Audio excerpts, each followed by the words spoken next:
মাননীয় প্রধানমন্ত্রীকে আমরা বলবো আপনার মুখ খোলা শুরু করুন। আমরা আপনার কাছে জবাবদিহিতা চাই, আমরা রেজাল্ট দেখতে চাই।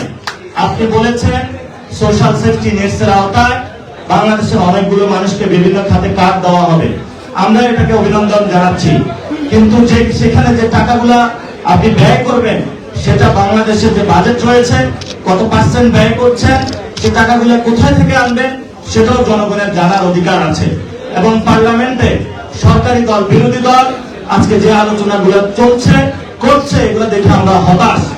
জনগণ আইন প্রণয়ন করার জন্য আপনাদেরকে পাঠিয়েছে, সেখানে যারা মানুষগুলো শহীদ হলো, জুলাই আহত হলো, সেই মানুষগুলোর একটি বড় দাবি ছিল যে বাংলাদেশে আমাদের হসপিটালগুলোতে অ্যাক্সেস থাকবে, এডুকেশন অ্যাক্সেস থাকবে, নতুন নতুন আইন তৈরি হবে, যে আইন তৈরিগুলোর মধ্য দিয়ে আমরা একটি নতুন বাংলাদেশ দেখতে পাবো।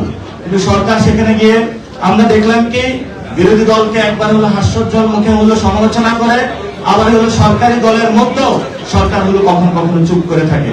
আমরা আশা করব এই যে আমাদের যে সংকট রয়েছে এই সংকট থেকে ইনশাআল্লাহ আমরা ভবিষ্যতে উত্তরণ করতে পারবো।